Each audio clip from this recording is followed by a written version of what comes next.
Добре дојдовте во новото издание на регионалните вести. Гостивар 3 дена ќе го празнува денот на општината. Предвиден е натпревар со летање со параглайдер, велосипедска тура, свечена манифестација и други активности. Гостиварската локална власт најавува 3-дневно празнување на денот на општината 29 јуни со разни активности. Одбележувањето ќе започне утре предпладне, за кога е планирано свечено отворање на теренот за параглайдинг близу селото Корито, како и параглайдинг куп Гостивар Опен 2015. На 27 јуни, односно сабота, во почеток во 10:30, градоначалникот Невзат Бејта и заменик амбасадорот на САД свечено ќе го инаугурираат платото за параглайдинг, што се наоѓа на патот за село Корито. Проект што беше реализиран во соработка со УСАИД. Посвечената церемонија од 11 до 18 часот ќе се одржи спортски настан Гостивар Опен 2015 на иста локација. Учесници на надпреварот се од земји како што се Косово, Албанија, Бугарија и Македонија. Победниците од саботниот надпревар ќе бидат прогласени во недела, пошто ќе следуваат уште спортско-рекреативни активности. Предвиден е планински велосипедски крос во правец Корито Куново Гостивар. Во попладневните часови градоначалникот ќе има свечен прием. Во 16 часот, исто во недела, во сала на Советот на општина градоначалникот ќе биде домаќин на уметниците кои учествуваат на ликовната колонија Гостивар 2015 година. По оваа активност во 17 часот од страна на градоначалникот ќе бидат пречекани учениците на генерации од сите основни и средни училишта во општина Гостивар, кои во текот на учебната 2014-15 година освоиле места на државни надпревари и на истите им бидат доделени признанија. Ова ќе биде последната активност за во недела. И понеделник, 29 јуни, на денот на општина Гостивар ќе се одржи свеченоста за одбележувањето на овој датум. Настанот ќе започне во 18:30 минути, а ќе се одржи во Центарот за култура во Гостивар. На свеченоста во понеделник ќе се прикаже документарен филм за завршените работи на општината во периодот од една година. Ќе бидат доделени благодарници и прогласен почесен граѓанин на Гостивар. Од општината ги покануваат граѓаните на заедничка прослава на празникот 29 јуни. Непознати зелени растенија откриени во куќа во Шипковица. Нарушување на јавен ред и мир, како и лишување од слобода на лице кое било осудено на затворска казна, бележи полицискиот билтен. Полициски службеници на СВР Тетово ноќеска извршиле претрес во домот и помошен објект на 73-годишник во Шипковица. При претресот, реализиран во консултација и координација со јавен обвинител, на балкон од соба на третиот кат, што ја користел неговиот 42 годишен син, пронајдени се 150 пластични чаши од јогурт, наполнети со ситна земја. Во 5 од нив биле изникнати непознати растенија со височина од околу 3 см. Покрај ова, на балконот исто така, пронајдена е и пластична кутија со непознат растителен семенски материјал. Во помошниот објект до куќата, на 10 метри поточно од куќата, пронајдени биле 46 вречи, исто така наполнети со ситна земја, во кои имало 51 непознато растение, со височина помеѓу 10 и 15 сантиметри. Сето пронајдено при претресот е фотодокументирано и со потврда е одземено. 42 годишниот жител на Шипковица, кој се сомничи дека ги одгледувал непознатите растенија на балконот и во помошниот објект до неговиот дом, не е пронајден и се уште се бара. Инаку тој вчера вечер бил пријавен дека претходно во алкохолизирана состојба извршил семено насилство врз неговите родители, а се сомничи дека и веднаш потоа ја запалил нивната плевна со добиточна храна, информираат од СВР Тетово. Од СВР Тетово соопштуваат и дека ноќеска околу 2 часот на улица Елинденска во Тетово бил нарушен јавниот ред и мир со пукање од огнено оружје пиштол. За сега непознато лице од возило во движење низ отворен прозорец испукало 2 куршуми во воздух, пошто ја зголемило брзината и се оддалечило. На местото на покањето пронајдена и подигната за вештачење е празна чаура од гасен пиштол калибар 9 мм. Се преземаат активности за откривање на нарушителот на јавниот ред и мир, кој ќе се соочи со соодветен поднесок. Во Тетовско Ново село вчера наутро лишен од слобода е 47-годишник од ова село, кој бил осуден на 3-годишна затворска казна за тешка телесна повреда. По приведувањето и кусото задржување придаден е во казнено-поправната установа Тетово за издржување на казната. Две лица завршиле со телесни повреди во сообраќајна незгода на патот Тетово-Волковија. Сообраќајната полиција спровела и контролни активности во Гостивар. На регионалниот пат Тетово-Волковија во близина на мостот на Вардар во Стенче патничко возило Алфа Ромео со гостиварски регистарски таблици што го управувал 26-годишник од Долна Бањица загубило контрола, излетало од коловоз и завршило во реката. Од излетувањето возачот и сопатникот 27-годишник од Гостивар добиле телесни повреди и пренесени се и задржани за лекување во Гостиварската болница. Извршени увити се утврдуваат причините, околностите и се друго поврзано со несреќата. Првично причина е неприлагодена брзина, додека вкупната материјална штета се проценува на 60.000 денари, соопштуваат од СВР Тетово. Инаку 20 на мотоциклисти вкупно биле опфатени во контролните активности на полицијата во Гостивар. Во овие активности откриени се 7 прекршоци, односно исто толку мотоциклисти не носеле заштитна кацига. На сите им се изготвени покани за наплата на глоба, која за овој вид прекршок изнесува 35 евра во денарска противредност. Ваквите активности ќе продолжат и наредните денови, со цел на време да се откријат, отстранат и санкционираат сите пропусти и недостатоци. Партијата за демократски просперитет денес одржа пресконференција. Партијата за демократски просперитет смета дека последниот извештај на Freedom House за почитување на човековите права и слободи, владењето на правото и јакнење на правната држава, како и слободата на медиумите, ги потврдува неодамна објавените констатации и заклучоци на експертската група на Европската комисија под раководството на Райнхард Прибе, дека Република Македонија е ниско стандардна земја во примена на овие стандарди, земја каде економскиот криминал, корупцијата, кршењето на човековите права и слободи, партизацијата на државните институции се секојдневна реалност. Што се однесува до неодамна објавениот акционен план на владата за имплементација на препораките на експертската група, ПДП смета дека владата тие препораки погрешно ги разбрала. Оти не се однесуваат на неа, туку на идната транзициона влада и воопшто не требало да троши време во составување на разни комисии за наводни реформи во институциите на системот. Најголемиот број на забелешките од комисијата Прибе не се однесуваат на реформите во законодавството, туку се однесуваат на злоупотребата на институциите на државата од страна на власта, преку учество на високи функционери во тие действија. Оваа констатација се потврдува и во редовниот годишен извештај на Американскиот Стейт Департмент за човековите права и слободата на медиумите, во кој се вели, цитирам: најзначајните проблеми со човековите права произлегуваат од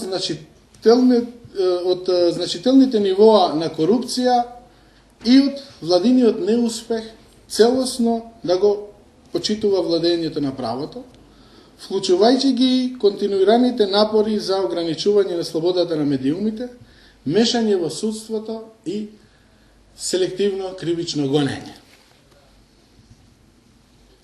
Тргнувајќи од горе изнесеното, Партијата за демократски просперитет ја повикува владата да ги почитува многу пати повторените препораки на Европската Унија и веднаш да престане со понатамошната партизација на државата преку партиски вработувања, трошење на милионските суми на евра кои се земени од џебовите на граѓаните за непотребно градење на високи железни огради околу владата, секојдневно подигање на непотребни споменици и бисти кои личат на времето на политеизмот, како и изградба на мултимилионска партиска зграда на ВМРО ДПМН со парите земени од џебовите на сиромашните граѓани. Партијата за демократски просперитет ги поздравува заклучоците на Советот на министрите за надворешни работи на Европската Унија и ги повикува лидерите на политичките партии од средбата на 2 јуни да придонесуваат на итна имплементација на истите, посебно на заклучокот околу организацијата на транзиционата влада за организирање на предвремени парламентарни избори. Нова лепеза на услуги понуди ТТК банка. Со нив граѓаните ќе можат да дојдат до поволни ненаменски потрошувачки кредити или да го решат стамбеното прашање. ТТК банка деновиве понуди нова лепеза на услуги со кои граѓаните ќе можат да дојдат до поволни ненаменски кредити или да го решат своето стамбено прашање. За своите потреби можат да аплицираат за ненаменски потрошувачки кредити до 100.000 денари без камата со еднократен надомест или пак со девизна клаузула со рок на отплата до 10 години и вредност до 10.000 евра. За физичките лица кои се регистрирани како индивидуални земјоделци од ТТК банка со кредитна понуда до 200.000 денари.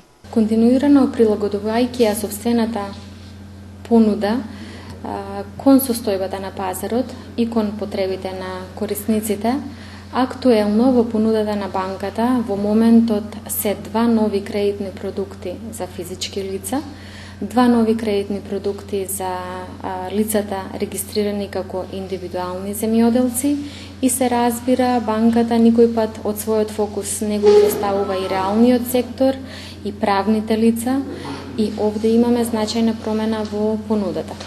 Во делот на физичките лица актуелно е понудениот кредит до 100.000 денари со 0% фиксна каматна стапка на годишно ниво, 12 месеци рок на отплата со еднократен надомест при исплатата на кредитот. Исто така, ненаменскиот потрошувачки кредит во моментот понудата е дополнета со тоа што истиот го нудиме и со еврова клаузула, со рок на отплата до 10 години, 10.000 евра и со каматна стапка од 5,9 фиксна за првата година од отплата на кредитот и 7,5% за останатиот период од отплатата на кредитот.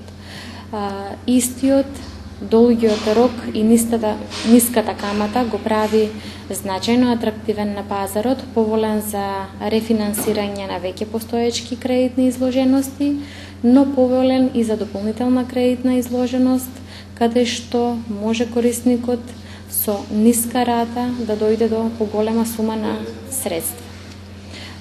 Во делот на кредитите кои што се наменети за индивидуални земјоделци, понудата се состои во кредит во висина до 200.000 денари со рок на отплата до 60 месеци, во зависност од тоа дали се работи за наменски или ненаменски кредит. Рокот е подолг или пократок. Овде потребно е лицето регистрирано како индивидуален земјоделец да има и да остварува приход од најмалку една земјоделска култура. Сега во моментот, значи доста атрактивно и поволно е понудата за правните лица и каматните стапки за правни лица, каде што за нашите клиенти кои што ги сметаме за клиенти од посебен интерес на банката, понудата на кредитите е со каматна стапка од 5 до 9% за кредитите кои што се со еврова клаузула, додека пак за денарските каматната стапка започнува од 5,5 до 9,5 како највисока каматна стапка. ТТК банка го продолжи рокот на понудата за стамбен кредит со фиксна каматна стапка од 2,95% за првите 3 години со грејс период од 12 месеци. Дополнително во јуни банката ја продолжи атрактивната каматна стапка за суперстамбениот кредит од 2,95% фиксна за првите 3 години од отплатата на кредитот, а потоа е 6,45% променлива каматна стапка, која што ја нудиме за физичките лица која што својот приход, односно плата или пензија, го примаат преку трансакцијската сметка отворена во ТТК банка. доста поволно. Ќе прецизирам кај овој кредит е потребата од само 10% учество од вредноста на инвестицијата која што ја прави купувачот. Исто така, во моментот сите заинтересирани може да пополнат барање и да аплицираат без трошоци за аплицирање. Банката ги презема трошоците за проценка на обезбедувањето и клиентот може да добие грейс период од 12 месеци за отплата на кредитот со целите да има можност својот нов дом да го среди па да ја почне отплатата кај нас. Следејќи ги новите развојни технологии, клиентите на банката можат да ги користат услугите на електронското банкарство, а истото можат да го направат и преку своите паметни мобилни телефони, преку мобилната апликација на ТТК банка. ТТК банка ги следи домашните, но и европските стандарди за модерно банкарство. Во оваа насока, сопствениот IT тим веќе години нанапред има развиено сопствена платформа за електронско плаќање, кое што денес е значајно прифатена од клиентите. Потврдата на истата ја прави големиот број на корисници, каде што нивната пофалба е за нас дополнителен мотив и за понатамошно усовршување и модернизирање на начинот на извршување на банкарските услуги, и во тој контекст банката разви и нуди можност за плаќање преку мобилна веб апликација за мобилно банкарство, кое што работи на платформата на Android и iPhone. Што се однесува до електронското банкарство, значајното користење на истото е во согласности со бројките кои што укажуваат дека годинава споредено со истиот период лани, бројот на корисници се зголемил за 40%, додека пак бројот на трансакции се зголемил за 30%. ТТК банка АД Скопје делува како акционерско друштво во својство на правно лице, како резултат на спојување на Тетекс кредитна банка АД Скопје и Тетовска банка АД Тетово од 2006 година. ТТК банка е банка во доминантно домашна собственост. Под ова име на пазарот работиме од 2006 година. Меѓутоа, фактот дека е настаната со спојување на веќе предходно добро етаблирани банки на пазарот, Тетекс кредитна и Тетовска банка, ни задава за право да речеме дека особено во Полошкиот регион нудиме повеќе децениска банкарска услуга, како за правните лица, така и за физичките лица. Тоа е она што нас не прави пример за сигурна и стабилна банка, додека долгогодишната соработка со клиентите и нивната лојалност кон нас и денес не прави одржливи на пазарот, профитабилни, да се чувствуваме енергични и мотивирани континуирано собствената понуда да ја прилагодиме на нивните потреби.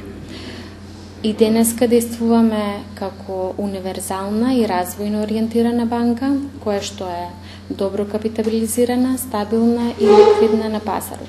Доста значајно за нас е што персоналот на ТТК банка се карактеризира со долгогодишно работно искуство, кое што пак од друга страна ги зацврстува долгогодишните релации и добрата соработка со клиентите.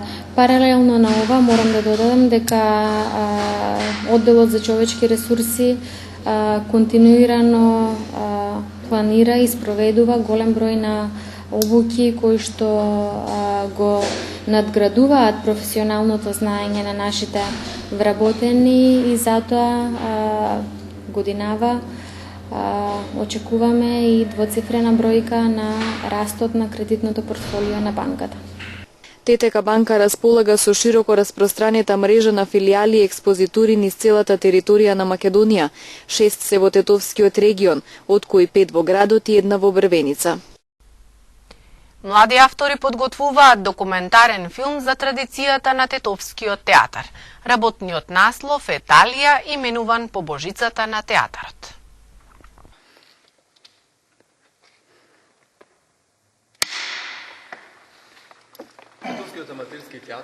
Тетово и неговата театарска публика наскоро треба да добијат документарен филм кој ќе сведочи за целокупното театарско случување во градот. Преку зачувани фотографии, видеоматеријали и сведоштва на многу инволвирани личности, овој филмски производ всушност ќе представува споменар, информатор за сегашната публика, подарок и знак на благодарност за секој еден што бил дел од театарскиот живот во Тетово и документ за идните генерации. Работниот наслов на филмот е Талија, именуван по божицата на театарот. Сакаме да влеземе конкретно во корените на самиот театар, за тоа ќе ни помогнат многу личности, ќе побараме помош од нив, конкретно да го споменам и Бранислав Светозаревиќ. Ќе се користат многу фотографии, многу видеоматеријали кои што се зачувани. Идејата потекнува уште од многу одамна, меѓутоа се одлучивме сега како една независна продукција да му дадеме една форма на документарен филм, кој што ќе се состои од неколку дела, 3 или 4, уште немаме дефинирано. Целта ни е едноставно да направиме еден вид, јас сакам да го наречам споменар, за целиот развој на театарот, неговите почетоци, како се движела ситуацијата понатаму и моментално што се случува и кои се разбира идните планови.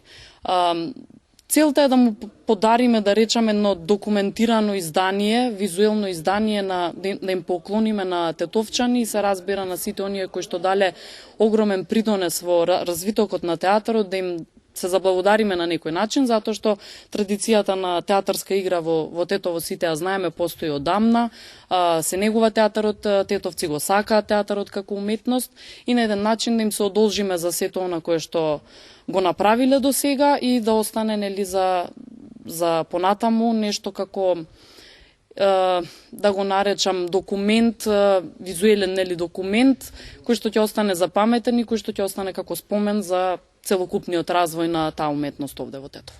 Можам само да ви откриам дека првиот дел ќе биде наречен театро. Тоа е еден израз кој што порано се користел, значи уште во почетокот кога првите представи се играле овде во Тетово и тоа на различни локации, не било снимано во Центарот за култура, тоест давани представите. Така ќе ја наречеме првата епизода, која што ќе биде како вовет во целокупното случување нели театарско што се одвивало во текот на годините. Се надеваме дека ќе биде скоро, ова е само една најава, чисто да ги запознаеме тетовци и публиката нели што се спрема, што се подготвува. Конкретно идејата значи е заедничка, моментално работиме како тим. Се планира Талија да биде еден голем проект во 5 серијали кој ќе зборува за долгогодишните случувања на тетовските даски што живот значат. Истиот ќе се работи со филмска опрема. Голем е периодот, има многу голема фактографија, имајќи в предвид дека Тетовскиот театар поминувал од време турско па нааму, со други зборови поминал низ 4 војни, 7 режими и неколку системи. Интересен е спојот кој што би се прикажал, сега се надевам дека ќе успее да се прикаже во овие негде горе-долу, условно кажано 5 часа документаристички материјал, инаку најтешка категорија ќе филмаджиите токму документарниот филм. Ние се стремиме на тоа да што помалку ние зборуваме, а да повеќе зборуваат соговорниците, нели? Тоа е и поентата, односно да се најде мислата на надовржувањето еден со друг, низ една интересна генерацијска спојка, да речеме од се уште првиот жив сведок наваму, значи господин Христо Стефановски со неговите горди 86 години. Се работи на големо професионално ниво, се работи со филмска опрема, значи не се работи со секојдневни, нели, аксесори, што би рекле за филм. Се работи високопродукцијски, високо квалитетно. Се надевам дека ќе успееме да допреме до публиката. Денеска, патем речено, е нели првата клапа за овдешните театарџи, да рокот на снимање би бил некаде околу 30 на дена. Сега ги работиме интервјуата, некаде околу 32 интервјуа треба да се запазат, буквално на сите луѓе кои што на овој или оној начин допринеле, учествувале и го креирале или развивале театарот Тетово. Првичната идеја била на новинарката Маја Пероска, која преку лична средба со 30 на интервјуирани ќе ги сподели вибрациите на срцата и копнежите од нивните души поврзани со театарот во Тетово. Од новинарска гледна точка сакав да направам разговори со сите, како што кажав, инволвирани личности во театарот, значи не само глумци, актери, односно и режисери, туку и личности кои што на некој начин, директен или индиректен, помогнале во самиот развој на театарската дејност овде кај нас. Ќе бидат споменети сите оние кои што во голем дел биле присутни на театарската сцена во Тетово, и тие што не се меѓу нас, и тие што се разбира, нели? Снимаме со режисери што се и сега актуелни, што твореле и порано, да не ги откривам сите имиња. Снимивме, веќе падна првата клапа, да речам, од интервјуа. Снимени се Бранислав Светозаревиќ, кој што многу ни помогна во врска со податоци и фотографии и материјали, кои што ни се потребни за изработка на проектот. Снимивме интервјуи со Ристо Стефановски. Тој е човек кој што го прател Тетовскиот театар и има напишано многу дела во врска со тоа, бил присутен на многу представи, ги знаел тетовците кои што не само што биле активни овде во Тетово, туку и настапували во Скопскиот народен театар, што е многу значајно. Снимивме интервју со сега најпопуларниот и најквалитетниот, според мене, македонски актер Никола Ристановски, кој што потекнува од овде и исто така го пратил развојот, да речам, на Тетовскиот театар и неговото видување за аматеризмот воопшто, кој што во Тетово, нели, е во голема мера развиен.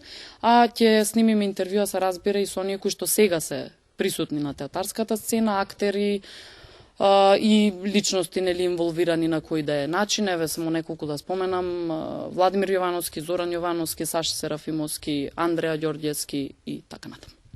Режисер на филмот е Саша Серафимовски, новинар Маја Пероска и фотограф Елена Трпчевска.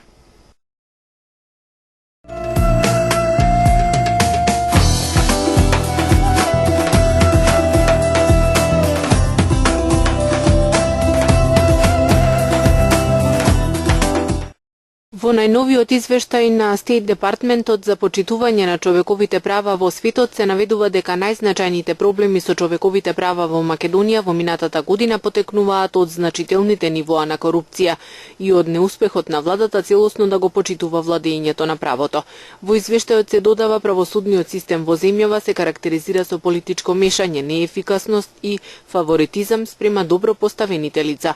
Проблемите со човековите права, како што се наведува, вклучуваат и физичко малтретирање на приведени и затворени лица од страна на полицијата, дискриминирање на ромите и други етнички малцинства, социјална дискриминација против сексуалните малцинства и детски труд.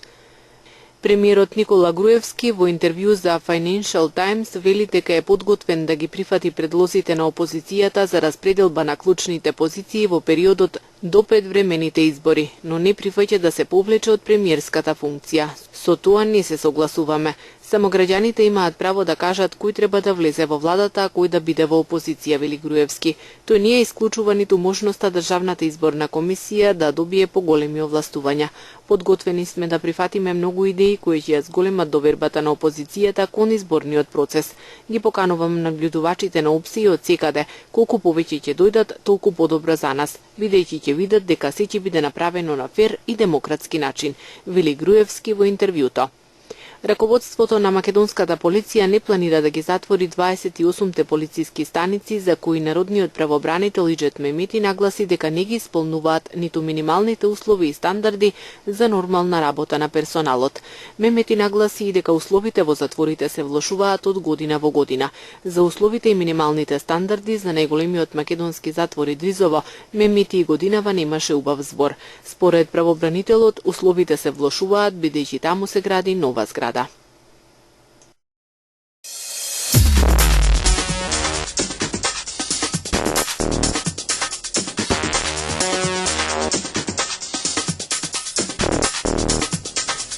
Најмалку 27 луѓе загинале во напад на хотел во туристичкото одморалиште Сус во Тунис, соопшти портпаролот на Министерството за внатрешни работи. Тој вели дека е убиен и вооружениот напаѓач. За сега не се соопштуваат повеќе детали. Станува збор за едно од најпопуларните летувалишта во Тунис, каде летуваат гости од Европа и од соседните земји. Еден загинат и неколку повредени е билансот од нападот во една фабрика во Франција. Нападот го извршил напаѓач кој носел знаме со исламистички написи. Тој влегол во фабриката и поставил неколку помали експлозивни направи. Напаѓачот потоа бил уапсен и им бил познат на разузнавачките служби. Нападот доаѓа на речиси 6 месеци од исламистичките напади во Франција кои започнаа со нападот на сатиричниот весник Шарли Ебдо. Францускиот председател Франсуа Оланд го нарече терористички нападот на една фабрика во близина на Лион, при што еден човек е обезглавен. Други двајца се повредени во нападот во фабрика за газ, рече Оланд. Обезглавениот човек бил прикриен со прикривка испишана со арапски букви и оставен на влезот на фабриката. Најмалку 146 цивили загинале во нападот од страна на борците на Исламската држава на сирискиот град Кобани и околните села. Соопштуваат групите за човекови права, величи дека тоа е вториот најголем масакар во земјата извршен од милитантната група. Борците на Исламската држава вчера повторно го нападнаа Кобани, кој се наоѓа на границата со Сирија. Лидерите на Европската Унија во принцип се согласиле во врска со распределбата на околу 40.000 баратели на азил, но оставија деталите за тоа да бидат усогласени подоцна. Исто така за натаму е одложено и тоа дека земјите членки би требало да бидат обврзани да преземат мигранти. Председателот на Европскиот совет Доналд Туск изјави дека во наредните 2 години ќе треба да се распределат 40.000 мигранти од Грција и Италија. 2 лица загинале во авионска несреќа што се случила во близината на Сплит. Спортски авион со 3-член екипаж се урнал во морето вчера попладне во близина на плажа во местото Каштел Штафилиќ. 2 загинале, а 1 член на екипажот е повреден. Несреќата можело да биде многу поголема поради фактот дека плажата пред хотелот Ресник била полна со капачи, а авионот се урнал на само неколку метри од нив. Пилотот бил на опука учел да управува летало, пошто поради се уште непознати причини удрил во старијата на хотелот Ресник и се урнал во морето. На авионот му откажал моторот многу брзо по полетувањето.